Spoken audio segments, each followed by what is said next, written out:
नमस्कार. मालिकेच्या आजच्या भागामध्ये फायनली आता राहुल हा चोर आहे, गुन्हेगार आहे ही गोष्ट समोर येणार आहे आणि कला आणि अद्वैत या दोघांनी एकत्र येत त्याला कसं शोधलेलं आहे ते आपल्याला पाहायला मिळणार आहे.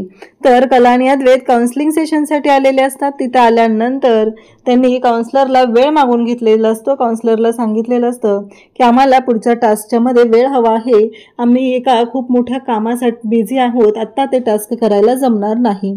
हे ऐकल्यानंतर काउन्सलर म्हणतो की ठीक आहे. मग कला अद्वैतनं आता या सर्व गोष्टी कशा पद्धतीनं हँडल केलेल्या आहेत, हे सगळं कशा पद्धतीनं केलेलं आहे ते आपल्याला पाहायला मिळणार आहे. तर आपल्याला पुढील भागात पाहायला मिळतं की पोलिसांनी अगदी राहुलला त्याला फोडत चांगला धोपटत आणलेला असतो घरी. तेव्हा कला, आबा, त्याचबरोबर रजनी सर्वजण तिथं असतात आणि पोलिसांच्या समोर राहुल म्हणत असतो की मला माफ करा, मी माझी चूक मान्य करतो, हे सगळं माझ्यामुळेच झालेलं आहे, या सगळ्याला मीच जबाबदार आहे, हे सगळं बोलणं चाललेलं असतं. आणि त्यासोबतच इकडे हे सगळं बोलणं चालू आहे तेव्हा राहुल म्हणत असतो की हो, मी मान्य करतो, हे सगळं मीच केलेलं आहे, ही चोरी जी आहे ती मीच केलेली आहे, असं सगळं बोलणं त्याचं चाललेलं आहे. आणि तो स्वतःच्या चुकीची तिथं कबुली देत आहे, हात जोडून पोलिसांना सांगत आहे की मला माफ करा, मला माफ करा, असं तो ओरडत असतो. आणि तेव्हा मात्र कलाला खूप राग येतो. कला राहुलला उठायला लावते. सगळेजण तिथं जमलेले असतात आणि मग कलाने राहुलच्या सनसनीत अशी कानाखाली वाजवलेली आहे, कारण अद्वैतच्या बाबतीत जे राहुलने केलेलं आहे ते पूर्णपणे चुकीचं आहे. अशा पद्धतीने राहुलने वागायला नको होतं असं कलाला वाटत असतं, परंतु राहुलने जे केलेलं आहे त्या चुकीची शिक्षा म्हणून इकडे कलाने राहुलच्या सनसनीत अशी कानाखाली वाजवलेली आहे. आणि आता राहुलला पोलिसांच्या ताब्यात कसं दिलं जाणार आहे ते आपल्याला पाहायला मिळणार आहे. त्यासाठी हा व्हिडिओ शेवटपर्यंत पहा. त्याचबरोबर चॅनलवरती नवीन असाल तर चॅनलला सबस्क्राईब करा. तर इकडे नैना जी आहे ती म्हणत असते की मी काही केलेलं नाहीये, या सगळ्यामध्ये माझा काहीच दोष नाहीये, मी कोणत्याच गोष्टी केलेल्या नाहीयेत असं ती सांगत असते. बिचारी रडत असते. आणि त्याचबरोबर हे सगळं जेव्हा घडत असतं तेव्हा मात्र इकडे नाबा म्हणत असतात की हो, मला कलाचं म्हणणं पटत आहे, कारण कला जी म्हणते नैना जे म्हणते ते मला पटत आहे. आणि त्याचबरोबर हे सगळं आबा बोलत असतात. नैनाने स्पष्टपणे सांगितलेलं असतं की मला नाही माहिती की हे सगळं काय घडलेलं आहे, हे सगळं कशा पद्धतीनं घडतंय, मला काहीच कळत नाहीये असं नैना सांगत असते. ती रडत असते, अक्षरशः विनवण्या करत असते. तेव्हा आबा सांगू लागतात की हे बघा, मला असं वाटतंय की जरा शांतपणे विचार केला पाहिजे. राहुल पण म्हणाला होता, राहुलला आपण हे केलेलं आहे. कलाही तिथे येते आणि म्हणते मला आबांचं म्हणणं पटतंय, कारण नैनाताई आता नाही म्हणते, मान्य तिच्या पर्समध्ये हिरे सापडलेले आहेत, पण चांदेकर राहुलने जेव्हा चूक केलेली होती तेव्हा पुरावा नाहीये म्हणून तू त्याची साथ दिलेली होती. तर मला आता असं वाटतंय की मी नैनाताईची साथ देणं गरजेचं आहे, नैनाताईने सांगितलेलं आहे, पण नैनाताईकडे कोणताही पुरावा नाही.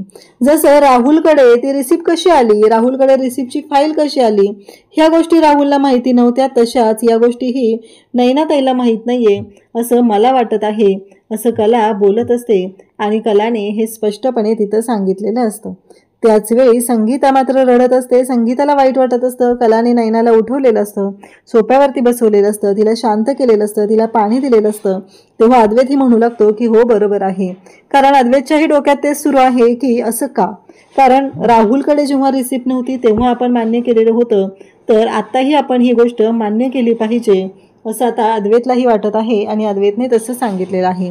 तेव्हा सरोज म्हणत असते की आबा हे काय बोलताय तुम्ही, असं का, पण मला सांगा, तिच्याकडे सापडलंय ना आपल्याला पुरावा, तरीही आपण असं का म्हणतोय, असं इकडे सरोज बोलत असते.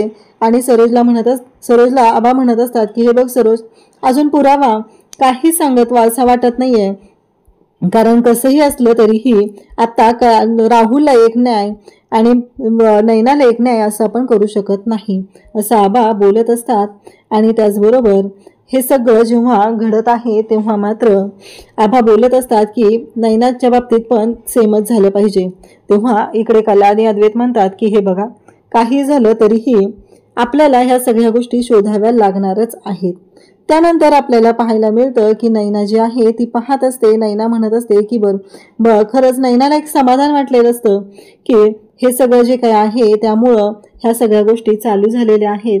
पण नैनाच्या डोक्यात विचारांचं चक्र सुरू असतं की मला कोणी अडकवलंय, हे सगळं का आहे, हे सगळं ती बोलत असते आणि तिच्या डोक्यातनं ते विचार काही केले जात नसतात. कारण तिला कळतच नाहीये की तिच्या पर्समध्ये ते हिरे कसे आले. ऑफिसला तर ती जात नाहीये आणि तिच्या रूममध्ये तिच्याशिवाय दुसरं कोणीच येत नाहीये. राहुल, रोहिणी आणि ते, ह्या तिघांशिवाय त्यांच्या रूममध्ये दुसरं कोणीच आलेलं नसतं. मग हे कसं पॉसिबल आहे? ह्या गोष्टीचा विचार ती करत असते. सगळेजण आता गेलेले असतात आपापल्या कामाला. राहुल तिथे येतो, नैनाला पाणी देतो पहिला आणि तिच्याशी गोड गोड वागू लागतो. राहुल तिथं आलेला असतो, नैनाला पाणी देत असतो. नैना पाणी घेते, पण तिच्या डोक्यातून ते विचार काही केल्या जात नसतात. तिला जाणवत असतं की नाही, आता आपल्या बाबतीत जे घडत आहे ते पूर्णपणे चुकीचं आहे, हा विचार तिच्या डोक्यात सुरू झालेला असतो. ती मात्र एकच गोष्ट विचार करत असते की नाही, आत्ता हे सगळं का आणि अशा पद्धतीनं का घडतंय हे चालू असतं. इकडे संगीता आणि कला दोघीही बोलत असतात. संगीता म्हणत असते की नाही, मला ना ही गोष्टच कळत नाहीये की हे असं कसं होऊ शकतं. ही नैना जी आहे तिनं ना खूप मोठा गुन्हा केलेला आहे, खूप मोठी माती खाल्लेली आहे. आणि कला, या सगळ्या गोष्टीचा त्रास तुला होत आहे, पण एक गोष्ट लक्षात ठेव, काही झालं तरीही तिचं जे खापर आहे ते स्वतःच्या माथ्यावर पडून घेऊ नको, हे बोलणं चाललेलं असतं. त्यानंतर पाहायला मिळतं ते म्हणजे इकडे संगीता समजवत असते. संगीता रडत असते. तिला वाईट वाटत असतं की नैना जे काही करत आहे ते खरंच खूप भयानक असं आहे. नैना अशा पद्धतीनं कशी वागलेली आहे, कारण ही पोरगी प्रत्येक वेळेस चुका करते, प्रत्येक वेळेस माती खाते आणि ह्या गोष्टीचा त्रास मात्र माझ्या कलेला भोगायला लागतो, हे संगीताच्या डोक्यात चाललेलं असतं. आणि संगीता हे सगळं बोलत असते. तेव्हा मात्र कलाला ती सांगत असते की हे बघ, तिनं जे काही केलेलं आहे तिच्या चुका स्वतःच्या माथ्यावर मारून घेऊ नको, स्वतःला त्रास करून घेऊ नको. तुम्ही त्या काउन्सिलरकडे जाताय की नाही, त्यामुळे तिथं जाऊन तिकडच्या गोष्टींकडे लक्ष दे, हे सगळं बोलणं सुरू असतं.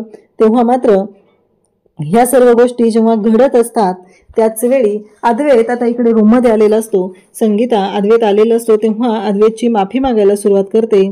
ती म्हणत असते की मला माफ करा, असं म्हणत ती बोलणारच असते. तेवढ्यातच रोहिणी तिथे येते आणि रोहिणी जी आहे ती अद्वैतला म्हणत असते की अद्वैत, मला काय वाटतं माहिती आहे का, तुमचा तपास चालू आहे ते बरोबर आहे, कारण रोहिणीनं ऐकलेलं असतं. कला म्हणत असते की या गोष्टीच्या मुळाशी मी जाणारच आहे, असं कलाचं सुरू असतं. तेव्हा मात्र रोहिणीला माहिती आहे की एकदा का कलाने ठरवलं, कला मुळाशी जाणार आणि वाट लावणार, याच्यामध्ये राहुलची वाट लागणार आहे, हे तर तिला चांगलंच माहिती झालेलं आहे. आणि त्याच वेळी ती म्हणत असते की नाही, या सगळ्यामध्ये आता मला राहुलला वाचवणं गरजेचं आहे. म्हणून तिने अद्वैतकडे आलेले असते आणि अद्वैतला म्हणत असते की हे बघ अद्वैत, मला असं वाटतं ऑफिसमध्येच कोणतरी असेल, कारण आपल्या ऑफिसमध्ये अशी बरीच लोक आहेत जी गरजू आहेत आणि ती पैशासाठी करू शकतात. असं मला वाटतं की घरामध्ये शोध घेणं गरजेचं नाही, आपण ऑफिसमध्ये शोध घेणं गरजेचं आहे. अद्वैत म्हणतो की हे बघ रोहिणी आत्या, कसं आहे माहिती आहे का, ऑफिसमध्ये शोध घेणं गरजेचं आहे हे मलाही माहिती आहे, परंतु आता जे काही घडत आहे ना ते घरामध्ये घडलेलं आहे आणि या सगळ्या गोष्टी ज्या आहेत घरातून सुरू झालेल्या आहेत, तर या गोष्टीचा शोध सुद्धा घरातूनच लागला पाहिजे. या गोष्टीवरती इकडे अद्वैत ठाम असतो. संगीता कलाला समजवत असते. संगीता कलाला सांगत असते की हे बघ, आत्ता शांतपणे विचार कर. मला माहिती आहे की जी गोष्ट आहे ती खूप भयानक अशी घडलेली आहे, कारण या सगळ्यामुळं त्रास तर झालेलाच आहे. या सगळ्या गोष्टी चालू झालेल्या असतात आणि त्याच वेळी अद्वैत तिथे येतो. संगीता मात्र अद्वैतच्या पुढे हात जोडून उभी असते. खरंच जावई बापू, माफ करा, जे काही झालेलं आहे ते खरंच चांगलं झालेलं नाहीये, असं संगीताचं म्हणणं असतं. आणि त्यासोबतच संगीताला अद्वैत म्हणत असतो, असं काय करताय तुम्ही. संगीता म्हणत असते की मला माफ करा, असं म्हणत संगीताने पाय धरलेले असतात. खरंच नैनी चुकलेली आहे, नैनीमुळे तुम्हाला खूप त्रास झालेला आहे, असं संगीता सांगत असते. तेव्हा मात्र अद्वैत म्हणत असतो की असं काय करताय, चूक तिची झालेली आहे. कला पण म्हणते की अगं आई, इतक्या वेळ तू मला समजवत होतीस की नाही की नैनाताईनं चूक झालेली आहे, तर तू तिच्या बाबतीत असं तुझ्यावर नको घेऊस हे सगळं, आणि आता तू काय करत आहेस, आणि असं बोलणं सुरू झालेलं असतं. तेव्हा मात्र इकडे संगीता रडत असते. संगीता म्हणत असते की काउन्सिलरकडे जाताय ना, सगळ्या गोष्टी व्यवस्थित होऊ दे, हे बोलणं संगीताचं सुरू झालेलं असतं. इकडे संगीता आता घरी निघालेली असते. संगीता म्हणत असते की तुम्ही काउन्सिलरकडे जाऊन या, असं आवर्जून तिथे सांगत आहे, कारण कला अद्वैतच्या संसारामध्ये विघ्न चालू आहेत आणि काउन्सिलरने 6 महिन्याचा पिरियड दिलेला आहे. त्यामुळं या दोघांनी सध्या सुरुवात व्यवस्थित करणं गरजेचं आहे, त्यांचा संसार वाचवणं गरजेचं आहे. या सगळ्या गोष्टी चालू झालेल्या असतात. त्यासोबतच इकडे अद्वैत ही म्हणत असतो की हो, आता कलाही सांगत आहे की हे बघ चांदेकर, कसं आहे, मी जरी नैनाताईची बाजू घेतलेली असली तरीही हा शोध मला थांबवायचा नाहीये. नैनाताई चुकलेली आहे आणि तिला त्याची शिक्षा भोगावीच लागणार आहे. तिच्या विरोधात जर पुरावे मिळाले तर आपण शांत राहायचं नाही. हे सगळं घडलेलं असतं. तेव्हा ती अद्वैतला सांगत असते. तेव्हा मात्र अद्वैत म्हणत असतो की बरोबर आहे. आता शोध कोणत्या मार्गाने सुरू करायचा आहे हा विचार सुरू झालेला असतो. इकडे रोहिणीने आता अद्वैत आणि कला या दोघांचंही बोलणं ऐकलेलं आहे. कलाने ठरवलेलं आहे की नक्की शोधून काढायचं आहे आणि अद्वैत आता कलाच्या बाजूने उभा आहे. ही गोष्ट तर माहितीच आहे आणि त्यामुळंच इकडे आता रोहिणी धावतच आलेली असते आणि जो मूर्ख राहुल असतो तो म्हणजे गेम खेळण्यात दंग झालेला असतो.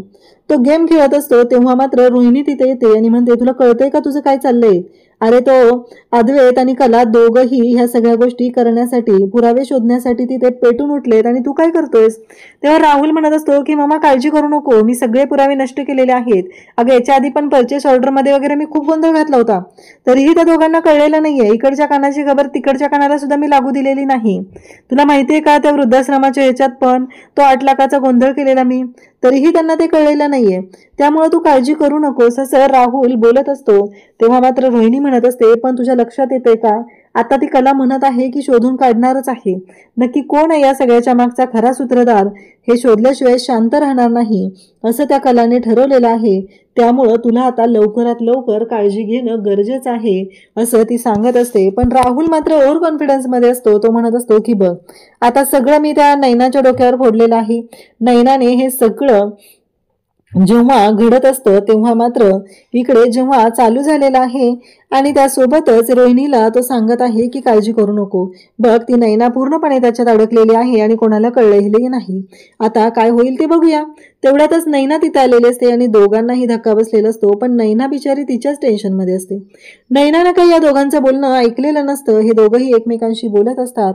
तेव्हा नैना तिथे आलेली असते. रोहिणी म्हणते की तुम्ही दोघं बोलून घ्या आणि रोहिणी मग तिथून जायला लागते. नैना मात्र रडत असते. नैनाला कळत नाहीये की हे सगळं काय घडलंय. माझा याच्यामध्ये काहीच दोष नाहीये, मग मीच का हे सगळं करू?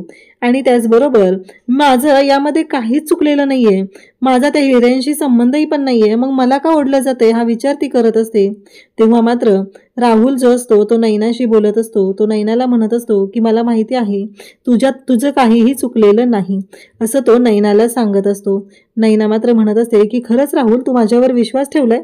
राहुल म्हणतो की हो, माझा तुझ्यावरती पूर्ण विश्वास आहे आणि यामध्ये तुझी काहीही चूक नाहीये हे मला माहिती आहे. तेव्हा मात्र नैनाला खूप बरं वाटतं. नैना म्हणत असते की आजपर्यंत राहुल तू माझी कधीच साथ दिली नव्हती, पण तू आज माझ्या पाठीशी खंबीरपणे उभा आहे. खरंच मला बरं वाटत आहे असं ती सांगत असते. तेव्हा मात्र इकडे राहुलला खूप आनंद झालेला असतो, कारण हे सगळं त्यानेच केलेलं आहे. नैनाला पूर्णपणे त्याच्यामध्ये अडकवलेलं आहे आणि आता साळसूदपणाचा आव्हानात आहे. इकडे कला संगीताकडे आलेली असते आणि ती संगीताशी बोलत असते. संगीताला म्हणत असते की तू आंबा कुल्फी केलेलीस ना, मग मला दे ना असं ती सांगत असते. तेव्हा संगीता म्हणते की हो देते. अगं पण तुझं दुखणं, तेव्हा कला सांगत असते की ते बरं झालेलं आहे. त्यानंतर आपल्याला पाहायला मिळतं की त्या दोघांनाही आता काउन्सिलरकडे जायचं आहे आणि कला म्हणते की अगं आई मला लगेच निघावं लागेल, आम्हाला निघायचं आहे ना तिकडे जायला. मग निघालेले असतात आणि इकडे संगीताचा निरोप घेतलेला असतो. कलाने अद्वैतला बोलत असते. अद्वैतला म्हणत असते की आपण तिकडे चाललेलो आहे, पण त्या काउन्सिलरला भेटून आपल्याला बाकीच्या गोष्टीही क्लिअर करणं गरजेचं आहे असं सांगितलं जात असतं. त्यासोबतच इकडे पाहायला मिळतं की अद्वैत म्हणत असतो की हो, त्याचबरोबर कला म्हणत असते की आपल्याला हा शोध व्यवस्थित घेणं गरजेचं आहे. मला असं वाटत आहे की आपण चुकत तर नाहीये ना, आपली नक्की काय चूक आहे या सगळ्या गोष्टींचा शोध आपल्याला घ्यावा लागणार आहे. त्याच वेळी गाडी सिग्नलला येऊन थांबलेली असते आणि त्याच वेळी कला पाहत असते. कलाच्या डोक्यात विचार सुरू असतात. लवकरात लवकर ह्या सगळ्या गोष्टी कशा पद्धतीनं करायच्या आहेत हे सगळं कलाच्या डोक्यात चालू असतं आणि तेवढ्यातच गजरा विकायला त्या मावशी आलेल्या असतात. त्या कलाकडे येतात आणि म्हणू लागतात की घ्या ना ताई गजरा, खरंच खूप ताजे ताजे आहेत, खूप सुंदर आहेत असं त्या सांगत असतात. पण कला म्हणत असते की नको, मागच्या वेळेस जेव्हा चांदेकरनं फुलं घेतली होती चाफ्याची तेव्हा त्याने जे केलेलं होतं ते आठवत असतं. त्यामुळं कला म्हणत असते की नाही नको मला. अद्वैत म्हणत असतो की नक्की हिच्या डोक्यात काय चालू आहे, म्हणजे हिला गजरा तर घ्यायचा होता, मग अचानक हे सगळं काय झालंय? आता हे सगळं जेव्हा चालू असतं तेव्हा मात्र एवढ्या सगळ्या गोष्टी घडत असतात आणि त्याच वेळी अद्वैत म्हणत असतो की नक्की काय झालंय. आबा म्हणत असतात की गजरा तर सगळ्या मुलींना आवडत असतो, सगळ्या बायकांना आवडत असतो, मग हे सगळं काय घडतंय, असं का चालू आहे? हा विचार डोक्यात सुरू झालेला असतो आणि त्याच वेळी कला आणि अद्वैत दोघंही पाहत असतात. त्या दोघांनाही धक्का बसत असतो की या सगळ्यातून मार्ग कसा काढायचा आहे हा विचार त्यांचा चालू असतो. आणि कला अद्वैतकडे पाहते, अद्वैत कलाकडे पाहत असतो. शेवटी कला म्हणते की नकोय मला गजरा. अद्वैत म्हणत असतो पण हिचं तोंड का पडलेलं आहे, अचानक एवढं काय झालं, हिला गजरा का नकोय. हाच विचार अद्वैतच्या डोक्यात सुरू असतो. आणि अद्वैत म्हणत असतो की नाही, आबांनी मला सांगितलंय नक्कीच काहीतरी वेगळं घडलेलं आहे, त्यामुळं ह्या सगळ्या गोष्टी विचार केला पाहिजे. आठव अद्वैत, अद्वैत आठव नक्की काय झालेलं आहे, असं अद्वैत स्वतःला रिमाइंड करत असतो आणि स्वतःला जागा करण्याचा प्रयत्न करत असतो. तेव्हा त्याला आठवतं जेव्हा लग्न झालेलं होतं तेव्हा ते दोघंही निघालेले होते आणि त्याच वेळी अद्वैतनं फुलं घेतलेली होती, ती ज्या पद्धतीने घेतलेली होती त्यामुळंच इकडे आता ही जी खरे आहे ती गजरा घ्यायला नको म्हणत आहे. मग अद्वैत गजरावाल्या मावशींना खुणवतो. कलाला इकडं वाटतं की अद्वैतने त्यांना जा म्हणून सांगितलेलं आहे, पण अद्वैतने त्या मावशींना त्याच्या बाजूला बोलवलेलं असतं आणि त्यांना तो 100 रुपये देतो आणि गजरा घेतो आणि स्वतःच तो गजरा म्हणतो की आता हिच्या केसात माळून दिला पाहिजे, हातात दिला तर पुन्हा चिडेल, म्हणून स्वतःच तो गजरा जो आहे तो कलाच्या केसात माळत असतो. आणि तेव्हा मात्र इकडे कला विचार करू लागते की हे सगळं काय घडतंय. कलाला जाणवलेलं असतं पण कलाला विश्वास बसत नसतो. कला पाहते तर अद्वैत तिच्या केसात गजरा मारत असतो. तेव्हा अद्वैत म्हणत असतो की कसं आहे माहितीये का, तुला घ्यायचा होता ना गजरा, मग मन कशाला मारतेस ना, तुला आवडतो ना, मग घ्यायचा.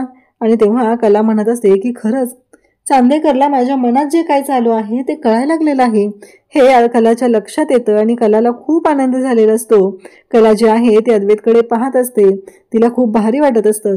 आज फायनली अद्वैतला माझं मन कळायला लागलेलं आहे, माझ्या मनात ज्या गोष्टी चालू आहेत त्या चांदेकरला कळायला लागलेल्या आहेत. खरंच ही नात्याची नवीन सुरुवात तर नाहीये ना, असं कलाच्या डोक्यात सुरू झालेलं असतं आणि ती अद्वैतकडे पाहत असते.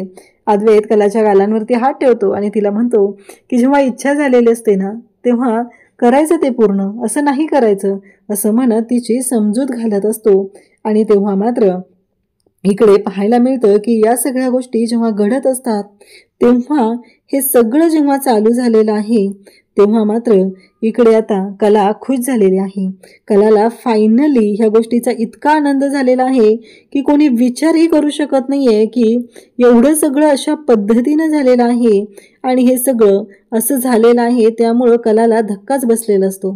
त्यानंतर दोघंही आता काउन्सिलरकडे पोहोचलेले असतात. काउन्सिलर खाली बसून तिथे गाणं गात असतो आणि तेव्हा कला आणि अद्वैत तिथे आत येतात. ते दोघंही त्यांच्याबरोबर तिथं गाणं म्हणू लागतात. तेव्हा ते म्हणत असतात की काय आहे तुम्ही असे. तेव्हा ते सांगत असतात की कसं आहे, काम चालू आहे ना. मग काम चालू म्हणजे माझं कसं आहे माहिती आहे का, मी जर काउन्सिलर झालो नसतं ना तर मोठा गायक झालो असतो. खाली बसलो की मग वरच्या पटीतला आवाज लागतो म्हणून मी खाली बसून गातोय. तेव्हा ते अद्वैतला म्हणतात की तुम्हीही बसा. अद्वैत म्हणतो नाही नाही खाली कुठे. तर दोघंही आता बसलेले असतात आणि त्याच्याशी बोलत असतात. अद्वैत म्हणत असतो की बायको माहेरी गेले वाटतं. तेव्हा तो काउन्सिलर म्हणत असतो की नाही ना, जातच नाहीये ती माहेरी, असं बोलणं चाललेलं असतं. तेव्हा मात्र काउन्सिलर ह्यांच्याशी बोलत असतो आणि इकडे कला अद्वैत दोघंही बोलत असतात. तेव्हा काउन्सिलर म्हणतो की मी नाही बोलवलं तुम्हाला. तेव्हा कला अद्वैत म्हणतात की अहो तुम्हीच बोलवलेलं होतं. तेव्हा मात्र काउन्सिलर म्हणत असतो हां ते तुमचं कसं चाललंय ना त्याच्यासाठी बोलवलं असेल, असं पुन्हा काउन्सिलर सांगू लागतो. तेव्हा कला अद्वैतला ते बसायला सांगतात. मग आता पुढचा टास्क तुम्हाला द्यायचा आहे. तेव्हा दोघंही म्हणतात की आमची एक विनंती होती तुम्हाला. तेव्हा अद्वैतला इकडे कला सांगत असते की तू बोल चांदेकर. अद्वैत म्हणत असतो की नाही तू बोल. त्या दोघांचं तू मी चाललेलं असतं. तेव्हा मात्र काउन्सिलर म्हणतात की तुम्ही दोघंही बोला, मी जेव्हा तुम्हाला सांगेल ना त्यावेळेस तुम्ही दोघंही बोला, असं बोलणं चालू असतं. आणि तेव्हा मात्र त्यांनी आता सांगितलेलं आहे की तुम्ही दोघंही बोला आणि मी जेव्हा 1 2 3 असं म्हणेल तेव्हा तुम्ही बोलायचं आहे, असं ठरलेलं असतं. आता अद्वैत आणि कला या दोघांनाही ते सांगत आहेत त्या पद्धतीनं त्यांनी बोलायचं आहे. आणि मग दोघंही सांगायला सुरुवात करतात की आम्ही एका कामामध्ये अडकलेलो आहे, त्यामुळं पुढचे काही दिवस आम्हाला हा टास्क करण्यासाठी वेळ हवा आहे, आम्ही इतक्यातच हा टास्क करू शकणार नाही, असं बोलणं चाललेलं असतं. आणि तेव्हा मात्र इकडे काउन्सिलर पाहत असतो दोघंही एकत्र आलेले आहेत. तेव्हा काउन्सिलर म्हणत असतो की तुम्ही दोघं जेव्हा एकत्र येताना तेव्हा सगळ्या गोष्टी व्यवस्थित होत असतात, काळजी करू नका. तुम्हाला वेळ हवा आहे ना, तुम्ही एका कामात बिझी आहात ना, काही हरकत नाही आहे, तुम्हाला तो वेळ दिला जाणार आहे, हे बोलणं त्यांचं चालू असतं. आणि मग कला आणि अद्वैत म्हणत असतात की खरंच थँक्यू. आणि त्या दोघांनाही म्हणत असतात की तुम्ही जे काही काम करत आहात ना ते खूप भारी आहे. आणि मग अद्वैत पण त्यांच्याबरोबर लगेच हात मिळवत असतो आणि त्यांच्याशी बोलायला सुरुवात करत असतो. अद्वैत पण म्हणत असतो की बरोबर आहे. या सगळ्या गोष्टी ज्या पद्धतीनं घडत असतात ना ते पाहून अद्वैतलाही छान वाटत असतं. कला आणि अद्वैत यांची जोडी कशी एकमेकांसाठी परफेक्ट आहे हे काउन्सिलर प्रत्येक वेळेस त्यांना सांगण्याचा प्रयत्न करत असतो. परंतु या दोघांना मात्र ते उमगत असतं, पण कळून घ्यायचं नसतं अशा पद्धतीनं त्यांचं चालू असतं. म्हणजे कळतंय पण वळत नाही अशा पद्धतीनं त्यांचं हे वागणं चाललेलं असतं. त्यासोबतच इकडे कला आणि अद्वैत यांचं काउन्सिलिंग सेशन सुरू झाल्यापासून त्यांचा जो संसार आहे तो चांगला आणि सुखाचा चालू झालेला असतो. त्यानंतर इकडे उद्याच्या भागात अद्वैत आणि कला विचार करत आहे की आपण चुकीच्या बाजूने विचार करत आहे. काहीही झालं तरी आपल्याला शोध हा घ्यायचा आहे. नक्की याच्या मागचा खरा सूत्रधार कोण आहे ते तर आपल्याला शोधून काढायचंच आहे. तर नंतर पाहायला मिळतं की पोलीस आता राहुलला घेऊन आलेले आहेत. राहुलला मारतच आणलेला आहे, चांगला झोडपलेला आहे. आणि राहुल म्हणत असतो की हो मी सांगतो माझं चुकलेलं आहे, मीच केलं हे सगळं असं म्हणत हात जोडत पोलिसांची माफी मागू लागतो. म्हणजे पोलिसांचं दांडकं पडताच इकडे राहुलचं पोपटासारखं बोलायला सुरू केलेलं असतं आणि त्याने स्वतःहून आता मान्य केलेलं असतं की हे सगळं मीच केलेलं आहे. तो हात जोडत असतो. म्हणजे राहुल खरंच मूर्खात निघालेला असतो. त्याला असं वाटत असतं की तो जे काय करत आहे ते कोणाला कळणारच नाही, पण आता तो पूर्णपणे याच्यामध्ये अडकलेला असतो. राहुलची चांगलीच धुलाई केलेली असते. तेव्हा राहुल उठून उभा राहतो, माफी मागत असतो. त्याच्या विरोधात अटक वॉरंट निघालेलं असतं. आता तिथे रोहिणी, त्याचबरोबर रजनी, आबा, कला सगळेजण आलेले असतात. नैनाही तिथं आलेले असते आणि राहुलने आता त्याच्या गुन्ह्याची कबुली दिलेली असते. या सगळ्या गोष्टी झालेल्या असतात आणि त्यानंतर मात्र आता आबाही चिडलेले असतात आणि सगळ्यात जास्त चिडलेली असते ती म्हणजे कला तर डायरेक्ट राहुलचं थोबाड फोडते, त्याच्या कानाखाली सनसनीत वाजवते आणि म्हणते की एवढ्या खालच्या थराला जाशील. कारण कलाने ठरवलेलं होतं जो कोण गुन्हेगार आहे त्याला सोडायचं नाही. कारण माझ्या चांदेकरला ह्या सगळ्या गोष्टी सहन करायला लागलेल्या आहेत. माझ्या चांदेकरला एक दिवस पोलीस स्टेशनमध्ये राहावं लागलेलं आहे. त्यामुळं कलाने इकडे राहुलचा चांगलाच अपमान केलेला आहे. अशाच अपडेटसाठी चॅनलशी कनेक्ट राहा. थँक्यू.